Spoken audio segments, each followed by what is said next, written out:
ठीक है, तो ये 10 तरह की फ्रेज होती हैं, noun phrase, adjective phrase, adverb phrase, prepositional phrase, verb phrase, infinitive phrase, participle, appositive, absolute और जिरंड। तो एक एक करके समझेंगे कैसे कि ये फ्रेज कैसी होती हैं। ठीक है, तो नाउन फ्रेज को तो समझना आसान है, आप नाउन फ्रेज को क्वेश्चन कीजिए वर्ड से आंसर जो मिलेगा वो होगा आपका नाउन फ्रेज। जैसे he goes to the market, he goes to the market, तो he goes where, तो ये अगर क्वेश्चन बन रहे यहां पे he goes where, यहां से क्वेश्चन कौन सा बनता है, he goes where, तो he goes where कहां जाती है वो, तो आंसर है टू द मार्केट।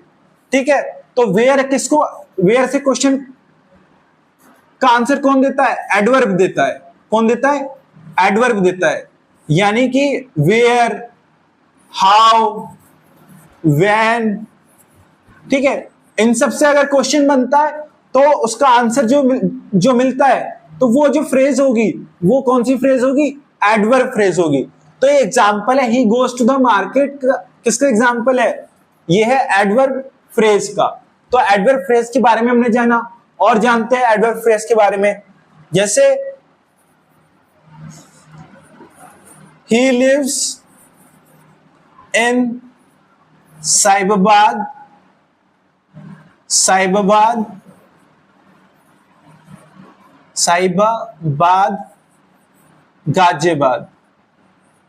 गाजियाबाद। तो ही लिव्स वेयर, क्वेश्चन किया ही लिव्स वेयर, तो आंसर क्या मिलेगा, इन साइबाबाद गाजियाबाद। तो ये भी क्या हुआ, एडवर्ब फ्रेज हुआ। ठीक है, इसने भी किसका आंसर दिया, वेयर का। ठीक है,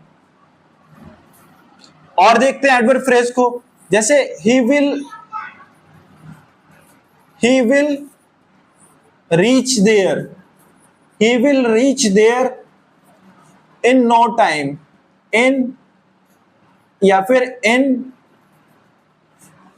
फ्यू मिनट, या फिर आप कह सकते थे the delivery person will reach at home in few minutes.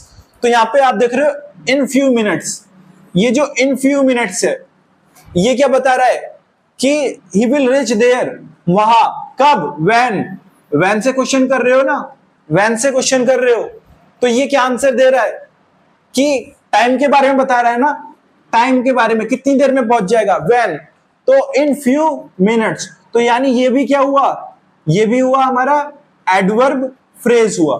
क्या हुआ, एडवर्ब फ्रेज हुआ। तो इस तरीके से हमारे एडवर्ब फ्रेज पहचाने जाते हैं। आप सीधा क्वेश्चन कीजिए, सेंटेंस बनाइए और क्वेश्चन कीजिए, या फिर सेंटेंस दिया हुआ तो आप क्वेश्चन कीजिए, व्हेन से, हाउ से, वेयर से, व्हाई से, अगर आपको आंसर मिलता है तो वो फ्रेज क्या होगी, एडवर्ब फ्रेज होगी। ठीक है, आप समझ लेते हैं नाउन फ्रेज को।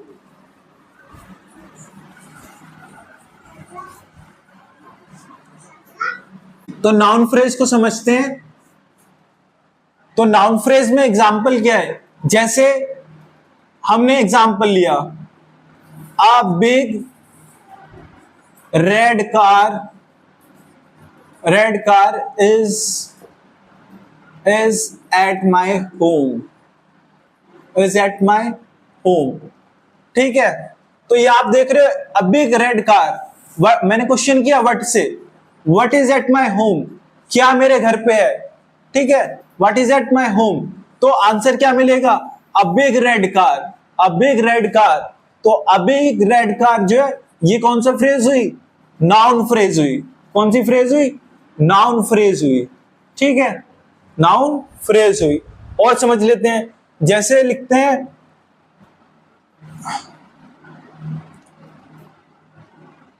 The house of my neighbour is very awkward,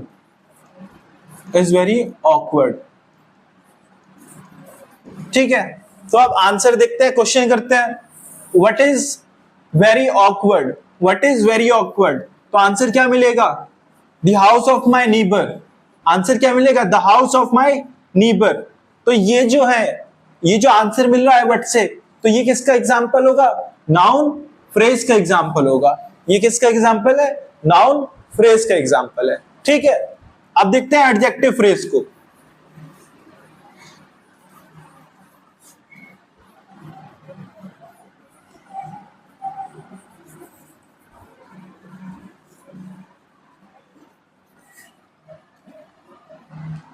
adjective phrase को समझते हैं। जैसे द गर्ल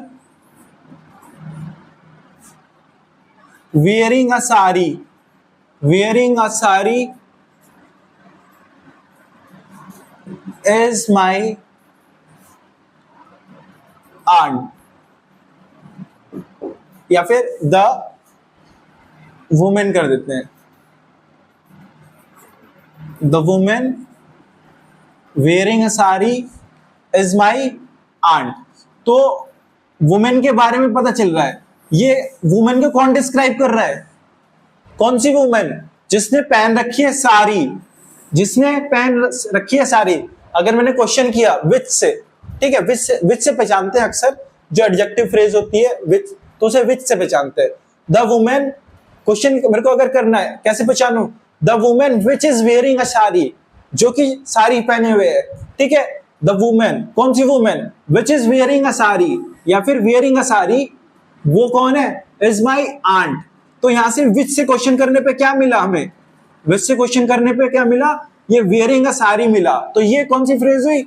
ये हुई एडजेक्टिव फ्रेज। अब आप ध्यान दीजिए फ्रेज को, हर फ्रेज में ये जो है वेयरिंग, ये हेल्पिंग, ये मेन वर्ब नहीं है, ये कोई वर्ब नहीं है, ये जो है पार्टिसिपल है। ये क्या है? पार्टिसिपल। ठीक है, या तो ये पार्टिसिपल होगा या फिर ये जिरंड होगा। ठीक है, पर ये वर्ब नहीं है, क्योंकि वर्ब होने के लिए क्या चाहिए? इससे पहले is, are, was verb, auxiliary helping verb भी चाहिए, वो नहीं है। तो ये वर्ब नहीं है ये। ठीक है, ये वर्ब नहीं है, ये क्या है? ये फ्रेज है। और कौन सी फ्रेज है? एडजेक्टिव फ्रेज है। ठीक है, कैसे किया पहचान हमने? विच से पहचाना। ठीक है, कैसे पहचाना? विच से पहचाना। तो अगला क्वेश्चन, अगला एग्जांपल देख लेते हैं इसमें एडजेक्टिव में। The boy who is a topper, who is a topper, the boy who is a topper of the school, of the school, the boy who is the topper of the school, who is, तो ये clause बन जाएगा, तो ये clause का example हो जाएगा। the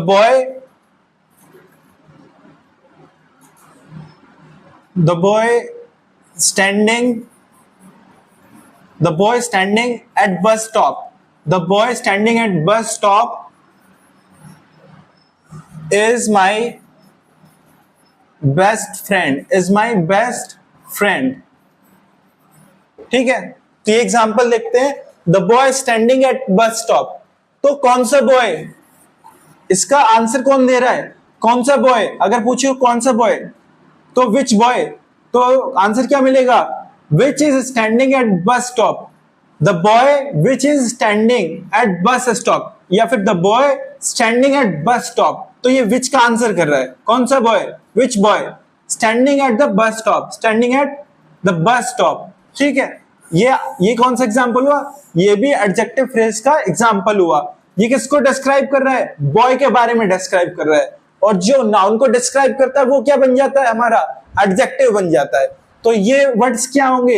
ये ग्रुप ऑफ वर्ड्स होंगे, ये एडजेक्टिव फ्रेज का काम करेंगे। किसका काम करेंगे? एडजेक्टिव फ्रेज का काम करेंगे। ठीक है, ये किसका काम करेंगे? एडजेक्टिव फ्रेज का काम करेंगे। और दूसरा देख लेते हैं एडजेक्टिव फ्रेज का एग्जांपल। जैसे लिखा हमने, mango is very delicious fruit, mango is very delicious fruit. तो अब इसमें देखते हैं, इसमें जो वेरी डिलीशियस है, जो वेरी डिलीशियस है वो किसको डिस्क्राइब कर रहा है? फ्रूट के बारे में एडिशनल इंफॉर्मेशन दे रहा है, ठीक है, फ्रूट के बारे में एडिशनल इंफॉर्मेशन दे रहा है, ठीक है। Mango is very delicious fruit, तो यहाँ पे डिलीशियस फ्रूट के बारे में, ये फ्रूट को क्या कर रहा है, उसके बारे में एडिशनल इंफॉर्मेशन दे रहा है। ये आप कह सकते हो ये इसको, ये कॉम्प्लीमेंट का काम करेगा, सब्जेक्ट कॉम्प्लीमेंट का, ठीक है, सब्जेक्ट कॉम्प्लीमेंट का। तो मैंगो के बारे में क्या पता चल रहा है कि ये है वेरी डिलीशियस फ्रूट, तो ये जो है, ये वाला जो है, ये पार्ट, ये काम करेगा एडजेक्टिव फ्रेज का, किसका? एडजेक्टिव फ्रेज का ये काम करेगा। क्यों? क्योंकि मैंगो के बारे में ये कौन सी वर्ब है? लिंकिंग वर्ब है। कौन सी वर्ब है? लिंकिंग वर्ब है। अगर आप लिंकिंग वर्ब नहीं जानते तो आप मेरे पिछले वीडियोस देख सकते हैं। तो इसको समझते हैं, mango is very delicious fruit.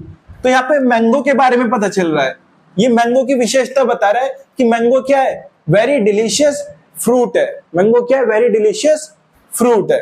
तो ये इसकी विशेषता बता रहा है, इस मैंगो के बारे में ये बता रहा है, ठीक है। तो इसको कहते हैं सब्जेक्ट कॉम्प्लीमेंट, ठीक है। तो ये क्या? एडजेक्टिव फ्रेज हुआ, ठीक। अब प्रीपोजिशनल फ्रेज के बारे में समझ लेते हैं।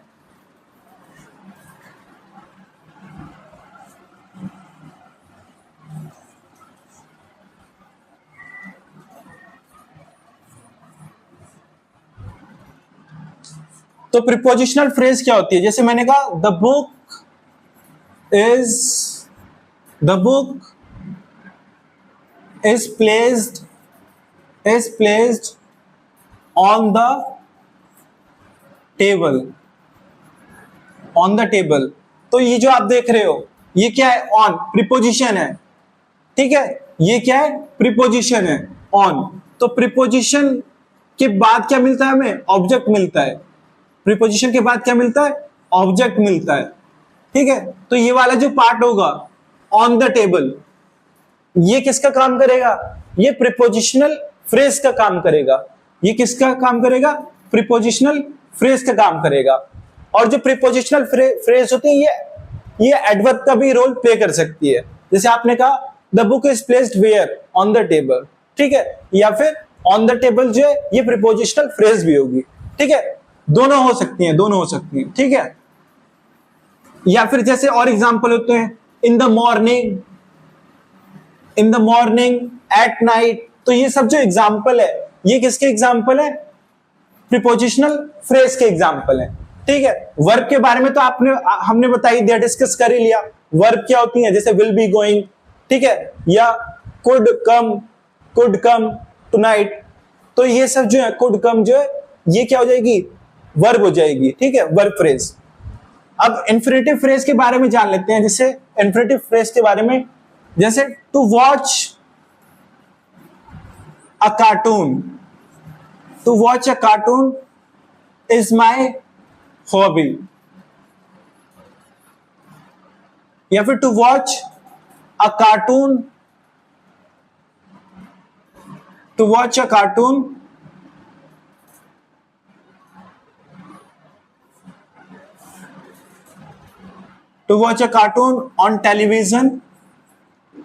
on television is boring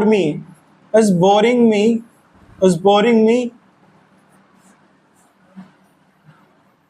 is wasting a time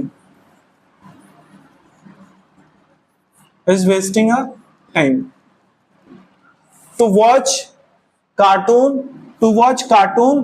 on television is wasting a time। तो यहां पे आप जो देख रहे हैं, टू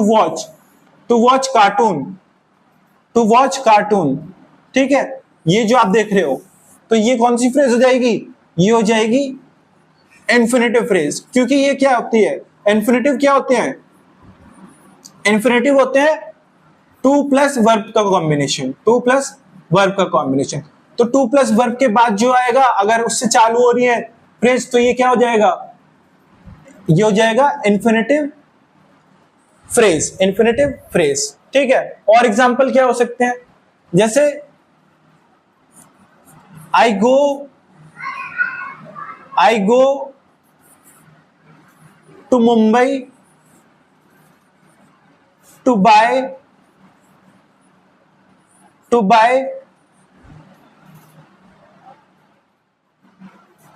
या to get diamonds, I go की जगह वेंट कर देते हैं, I went to Mumbai to get diamonds. तो आप ये देख रहे हो टू गेट जो है, टू गेट डायमंड्स, ये कौन सी फ्रेज हो जाएगी? ये हो जाएगी इन्फिनेटिव फ्रेज, क्योंकि यहां पे क्या हुआ है, टू गेट क्या है, टू गेट है हमारा, टू प्लस गेट क्या है, वर्ब, टू प्लस वर्ब का फॉर्म क्या होती है, इन्फिनेटिव। तो ये वाली जो फ्रेज होगी टू गेट डायमंड्स, जैसे I went to Mumbai why, question किया वाई से, I went to Mumbai why, तो आंसर क्या मिला, टू गेट डायमंड्स। ठीक है, टू गेट डायमंड्स, तो ये कौन सी फ्रेज हुई, इन्फिनेटिव फ्रेज हुई। ठीक है, और ये है एडवर्ब फ्रेज भी हो सकती है। ठीक है, एडवर्ब फ्रेज भी हो सकती है,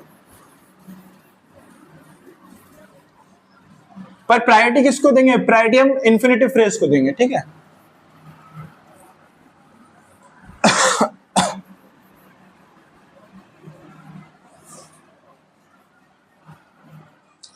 पार्टिसिपल फ्रेज को समझते हैं। तो पार्टिसिपल फ्रेज क्या होती है, जैसे मैंने लिखा having done my job, I went out. ठीक है, having done my job I went out. तो यहां पे आप जो देख रहे हो हैविंग डन जो है ये पार्टिसिपल है, ये क्या है, पार्टिसिपल है, परफेक्ट पार्टिसिपल। ठीक है, तो ये परफेक्ट पार्टिसिपल है, और इसका ये वाला जो है हैविंग डन माय जॉब, ये किसका एग्जांपल है, पार्टिसिपल फ्रेज का एग्जांपल है। किसका है, पार्टिसिपल फ्रेज का एग्जांपल है। हैविंग डन जो है पार्टिसिपल है, ये परफेक्ट पार्टिसिपल। ठीक है, और क्या हो सकता है, जैसे कि eating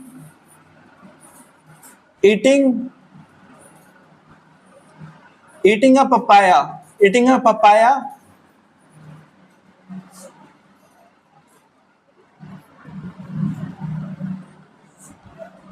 papaya, I went to buy, eating a papaya I went to buy, सीधा लिख देता, I went to play, papaya खाकर मैं कहां चले गया, खेलने चले गया, eating papaya I went to play. ठीक है, तो ये जो ईटिंग अ पपाया, ठीक है, ये क्या है, ये जो है इस आई के बारे में बता रहा है, जैसे I ate a papaya and went to play. ठीक है, तो ये जो है ये पार्टिसिपल फ्रेज है। कौन सी फ्रेज है, पार्टिसिपल फ्रेज है। कौन सी फ्रेज है, पार्टिसिपल फ्रेज है। जो ये स्ट्रक्चर मैंने आपको पिछली वीडियो में भी बताया है, जो जिरेंड और इन्फिनेटिव के बीच में जो डिफरेंस है, जिरेंड और पार्टिसिपल के बीच में, सॉरी प्रेजेंट पार्टिसिपल के बीच में, तो ये जो है ये प्रेजेंट पार्टिसिपल का स्ट्रक्चर है, ये प्रेजेंट पार्टिसिपल का स्ट्रक्चर है, तो ये पार्टिसिपल फ्रेज हुई। ठीक है, ये पार्टिसिपल फ्रेज हुई।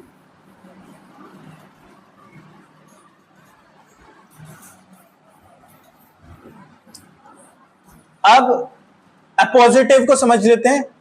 तो अपोजिटिव क्या होती है, ये होता है नाउन प्लस नाउन का स्ट्रक्चर, नाउन प्लस नाउन का स्ट्रक्चर। ठीक है, अब जैसे Raju my best friend, comma जरूर आएगा इसके बाद, Raju my best friend is very hard working. तो इसमें क्या होता है, एक नाउन के बाद दूसरा नाउन होगा, और ये नाउन जो होगा ये दूसरे नाउन को डिफाइन कर सकता है, डिस्क्राइब कर रहा होगा कौन है। ठीक है, या फिर एक नेम दे रहा होगा, नाउन ही होगा ये, और एक नेम दे रहा होगा, ठीक है। जैसे राजू माय बेस्ट फ्रेंड, तो इसी के बारे में क्या कर रहा है, डिस्क्राइब कर रहा है, ठीक है। और इज वेरी हार्ड वर्किंग, तो ये आप जो देख रहे हो राजू माय बेस्ट फ्रेंड, ये किसका एग्जाम्पल हुआ, ये हुआ अपोजिटिव फ्रेज का एग्जाम्पल हुआ। जैसे और क्या हो सकता है, जैसे मधु माय ऑफिस कलीग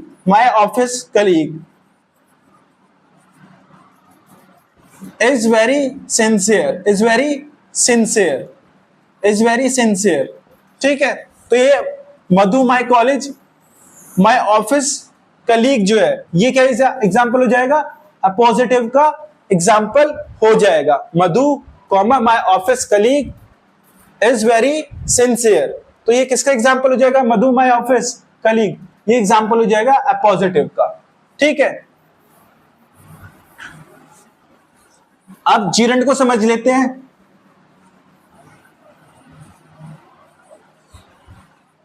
देखिए जीरंड क्या होता है, जैसे कि drinking a lot of water, drinking fresh water कर देते हैं, drinking fresh water is good for health, तो यहां पे क्या है, यहां पे ड्रिंकिंग जो है ये क्या है, जीरंड है। तो जीरंड में जो ये आ रहा है ड्रिंकिंग फ्रेश वाटर, ये क्या बन रही है, फ्रेज बन रही है। क्वेश्चन कीजिए what is good for health, तो ड्रिंकिंग फ्रेश वाटर, ये क्या है, जीरंड है। और जीरंड कहां पे आता है, सब्जेक्ट पोजीशन पे भी आ सकता है और ऑब्जेक्ट पोजीशन पे भी आ सकता है, ठीक है। और जीरंड क्या काम करता है, नाउन का फंक्शन करता है, नाउन का फंक्शन करता है, ठीक है। तो आप इसे, तो जीरंड का दूसरा जो है एग्जाम्पल ये है, smoking in the public area, smoking in the public area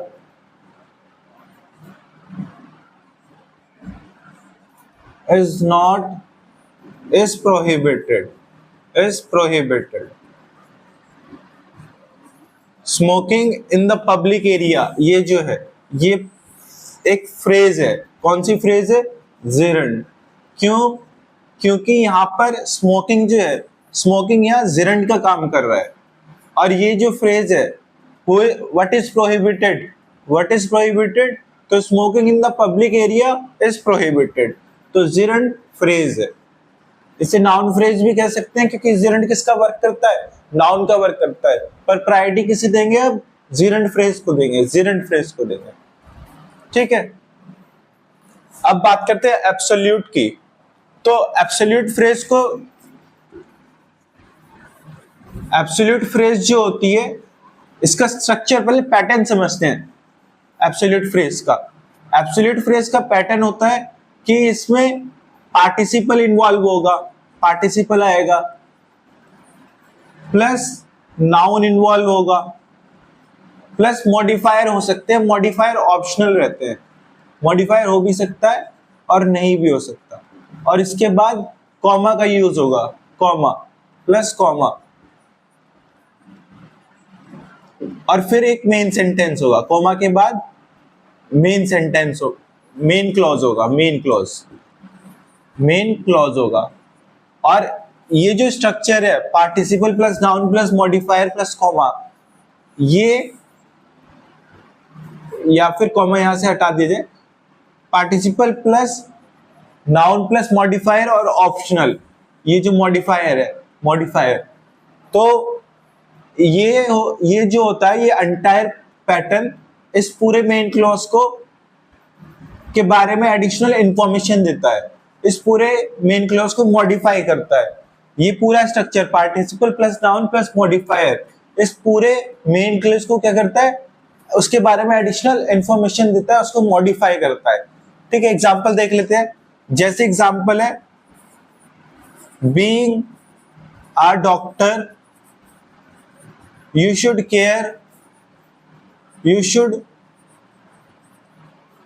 keep care of my child, of my son. ठीक है, बीइंग डॉक्टर होने के नाते आपको क्या है, आपको ख्याल रखना चाहिए मेरे बेटे का। You should keep care of my son. तो कैसे ही मॉडिफाई कर रहा है इस पूरे क्लॉज को, देखिए you should keep care of my son, ये क्या है, मेन क्लॉज है, इसमें सब्जेक्ट भी है वर्ब भी है, ये क्या है, मेन क्लॉज है। तो यहाँ पे ये जो बीइंग अ डॉक्टर है, ये एक शब्द को मॉडिफाई नहीं कर रहा, इस यू को मॉडिफाई नहीं कर रहा, ये इस पूरे क्लॉज को ही मॉडिफाई कर रहा है। कैसे, you should keep care of my son, आपको मेरे बेटे का ख्याल रखना चाहिए। क्वेश्चन किया वाई, क्यों, तो आंसर क्या मिल रहा है, डॉक्टर होने के नाते क्यों करना चाहिए, क्योंकि आप डॉक्टर होने के नाते आपको करना चाहिए। तो ये जो है, ये इस पूरे क्लॉज का क्वेश्चन बन के तब क्या मिल रहा है हमें, रिजल्ट में हमें ये जो स्ट्रक्चर है पार्टिसिपल का, या पार्टिसिपल क्या है, पार्टिसिपल है बीइंग, और नाउन क्या है, नाउन है अ डॉक्टर, डॉक्टर क्या है, नाउन है, डॉक्टर है नाउन। तो ये आप देख रहे हो पार्टिसिपल प्लस नाउन का कॉम्बिनेशन बन रहा है। ठीक है, ये प्रेजेंट पार्टिसिपल है और ये मॉडिफाई कर रहा है, ये मॉडिफाई कर रहा है इस पूरे एंटायर मेन क्लॉज को। ठीक है, अगला एग्जांपल देख लेते हैं। जैसे हम लिख सकते हैं having rain I can't go to office, I can't go to office। तो why I can't go to office, why I can't go to office, because having rain, बारिश होने के कारण। तो having rain क्या है, ये having है पार्टिसिपल और rain क्या है, rain है नाउन। तो having rain I can't go to office, तो ये भी एग्जांपल है किसका, एब्सोल्यूट फ्रेज का। तो ये दोनों एग्जांपल है एब्सोल्यूट फ्रेज का। तो हमने जो है 10 फ्रेज की बात कर ली है। तो अगर किसी बच्चे को समझ ना आया तो एक बार फिर से हल्का सा रिवाइंड करके और वीडियो को कंप्लीट वॉच कर सकता है। तो आशा करता हूं आप सभी को जो है वीडियो पसंद आया होगा। तो अगर आपको वीडियो पसंद आई है तो चैनल को कीजिए सब्सक्राइब और प्लीज वीडियो को ज्यादा से ज्यादा शेयर कीजिए। तो जय हिंद, जय भारत।